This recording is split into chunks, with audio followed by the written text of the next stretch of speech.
My girlfriend said, "I'm not in love, I'm comfortable." I replied, "I know about the ring." Then I moved into the guest room, cancelled all our shared subscriptions, and sent her a spreadsheet for her half of the bills. And I just smiled, because she had no idea how much her comfortable life was about to cost her. Original post: I am 30 years old. My name is Jude. My girlfriend Lena is 28. We have been together for 4 years. We moved into our apartment 2 years ago after she finished grad school.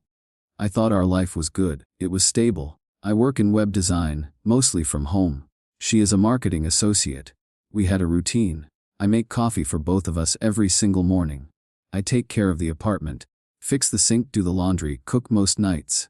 She takes care of the social calendar. It felt balanced. About 3 months ago, things started to shift. It was small. She stopped saying, "I love you" back. She would just say, "You too," or "You are the best." She started calling me a good roommate. If I cleaned the kitchen, she would say, "Thanks, you are such a good roommate." It felt like a needle. A small, strange poke. She started going out more. Late yoga, drinks with co-workers. She was always on her phone, angling the screen away. When I asked about her day, the answers were short. Fine. Good. I felt the distance. I told myself I was being insecure. I told myself to give her space. I was planning to propose. I bought a ring back in November. I was waiting for the right moment. I hid it in the back of the kitchen junk drawer, under the cutlery tray, behind the wine opener. It felt like a safe, boring spot. Last night, I was looking for a battery in that drawer. I had to take the tray out. The ring box was not where I left it. It was moved. It was sitting on top of the instruction manuals. It was slightly open, like someone had looked at it and not closed it properly. My heart stopped. I felt cold. I did not touch it. I went to our shared iPad, the one we use on the couch. I opened her iMessage. It was synced. I scrolled. I found the thread with her sister Tess. It was from 3 months ago, right after Christmas. "Lena, I found it. I was looking for a screwdriver and I found it. In the kitchen drawer. Lena, a ring. Tess." Oh my God. Are you serious? What are you going to do? Lena, I do not know. I am freaking out. I am not ready for this. I do not think I want to. Tess, you have to tell him. Lena, you cannot let him ask. Lena, no, I cannot. It will break his heart. He will leave. I cannot lose this. He is so good to me. He is so stable. Tess, what do you mean? Lose this. You do not want to marry him. Lena, I like our life. It is so comfortable. He takes care of everything. I do not want to give that up. I just need to stop him from asking. Tess, how? Lena, I will just pull back. I will create some distance. I will tell him I am not in love with him, but that I still love him. The soft breakup. He is so nice. He will accept it. He will be sad, but he will stay. We can just be roommates who love each other.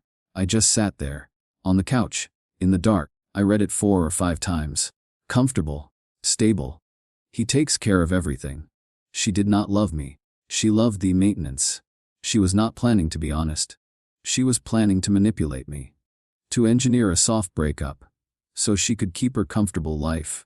Keep the roommate who fixes the sink. Without the commitment she did not want. I did not say anything. I put the iPad back. I went to the kitchen. I looked at the junk drawer. I went to bed. I did not sleep. I just waited. Update 1. It was the next day. Sunday. I was quiet all morning. I did not make her coffee. I just made a cup for myself. She came out of the bedroom, looked at the coffee machine, and then at my cup. She looked. "Did you only make coffee for yourself?" she asked. "I just made a cup," I said. She did not say anything. She just made her own. I went into the bathroom. The sink drain has been slow for a week. I had the tools out. I was on my knees, under the sink, when she came in. She leaned against the door frame. "Jude," she said, "can I tell you something? Without you getting upset." This was it, the script. I did not look up. I just kept working on the pipe. "Sure. I have been doing a lot of thinking," she said. About my feelings. You are my favorite person. You are my best friend. But I do not think I am in love with you anymore. I feel like I am just living with my best friend, not my boyfriend. It is just comfortable." The pipe in my hand was cold. I stopped turning it. I let the silence sit. I heard her shift her weight. She was nervous. I put the wrench down. I wiped my hands on a rag.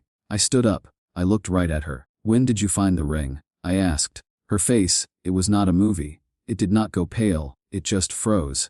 All the practiced, sad emotion was gone. It was just blank. What are you talking about? She whispered. The ring, Lena, I said. In the kitchen drawer. The one you found at Christmas. The one you told Tess about. The one you have been freaking out about. She had no words. She just stared at me. She looked like a cornered animal. She stammered. I was going to tell you. No, you were not, I said. My voice was very calm. You were not going to tell me.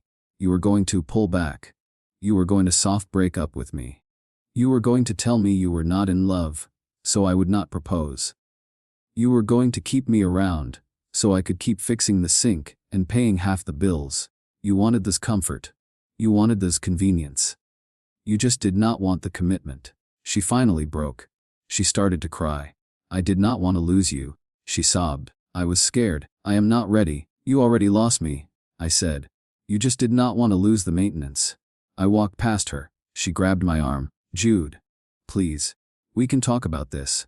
I pulled my arm away. You are right about one thing. I said we are roommates. Effective immediately. I went to the bedroom. I grabbed my clothes. I moved everything into the guest room. I locked the door. Update 2. She thought I was being dramatic. She thought I would cool off in a day or two. She thought I would come out and we would talk, and I would just accept her new terms. She was wrong. The next morning I woke up. I made 1 cup of coffee. I went to my laptop. I created a new expenses. I split the rent 50-50, utilities 50-50, internet 50-50. I went through all our shared accounts, Netflix, Hulu, Spotify. I canceled all of them. I sent her the spreadsheet. This is your half for the month. Venmo is fine. I have canceled all the shared services. You will need to get your own. She stormed to my guest room door. She pounded on it. Jude, this is insane.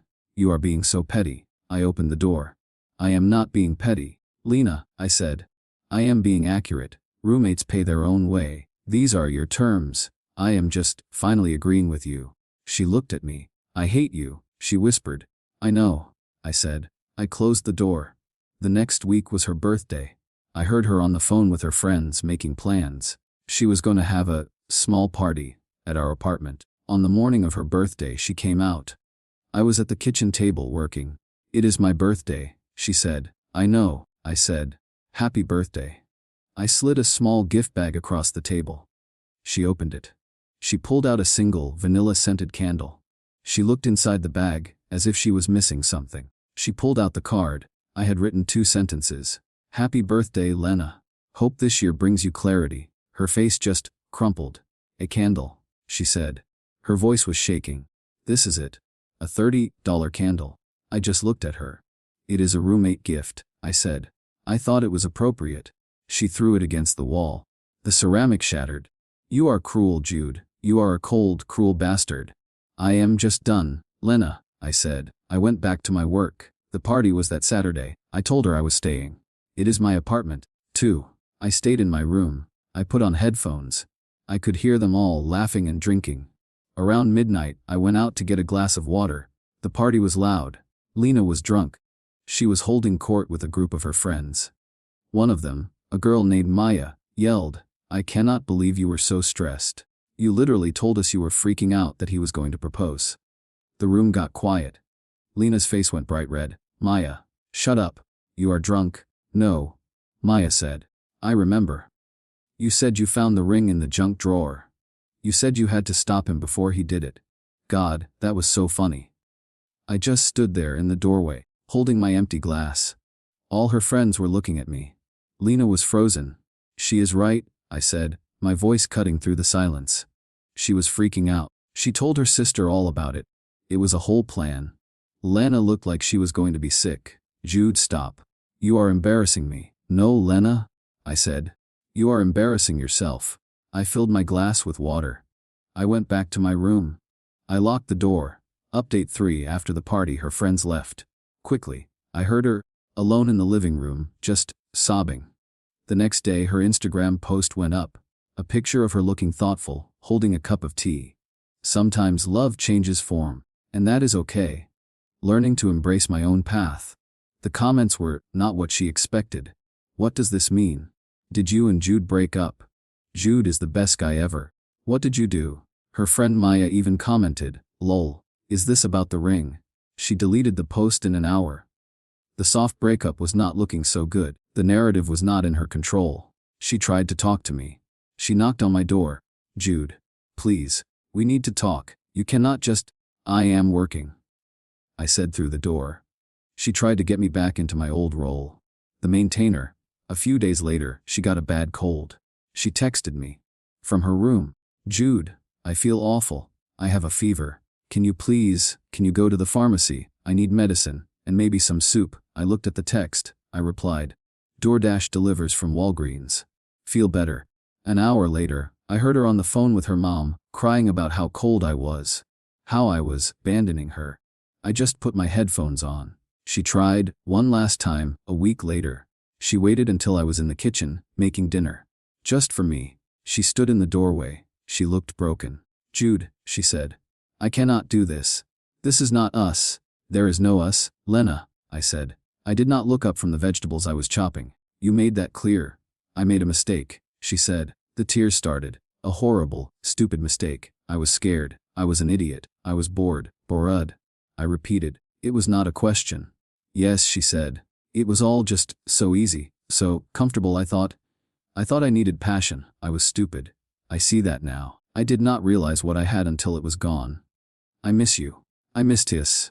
I still love you, Jude. I do. She stepped into the kitchen. Please, I love you. I put the knife down. No, Lena, I said. You do not. I do, she begged. No.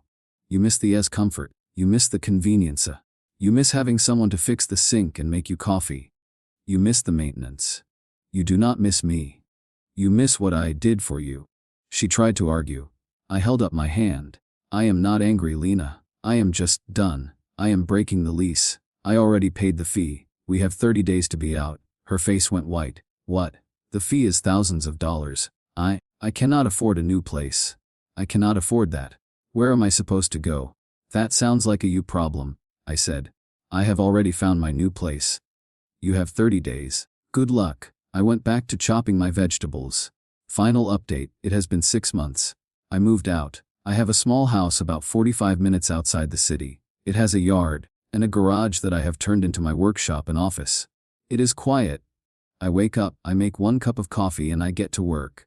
I feel free. I have not spoken to Lena since the day I moved. I blocked her number. I blocked her on all social media. Not out of anger. Out of a need for peace. I still talk to Tess. She calls me, maybe once a month, just to check in. She apologized for her sister. She said Lena is not doing well. She had to move back in with her parents. Her marketing job, it turns out, was not as secure as she thought. She cannot afford a place on her own. Her friends like Maya apparently disappeared. Once the party was over, once the comfortable apartment was gone, they were not around. Tess said Lena is miserable. She said she blames me for being so cold and giving up so easily. She still does not get it. I do not feel happy about her being miserable. I do not feel anything about it. It is just information. She is a chapter of my life that is closed. I have been working on myself. I reconnected with old friends. I go hiking on the weekends. I am working on projects I actually care about, not just the ones that pay the most. I met someone. Her name is Harper. She is a civil engineer. I met her on a hiking trail. We started talking. It was easy. It is different with her. She is direct. She is honest. She says what she means. There are no codes. There is no comfort. It is just real. Last week, we were cooking dinner together. She was chopping. I was at the stove. She looked at me and said, I do not like a comfortable. Comfortable is what happens when people stop trying. I like engage. I smiled. I like that, too. I was unpacking the last box from my move. It was from my old desk. At the bottom I found it, the ring box. I opened it. It was a beautiful ring. I looked at it for a long time. I thought about the man who bought it. He was so hopeful and so naive. He thought maintenance was the same as love.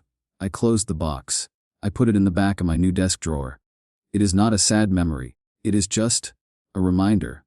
Love is not about being comfortable. It is not about convenience. It is not about finding someone to fix your sink. It is about finding someone who wants to build a life with you.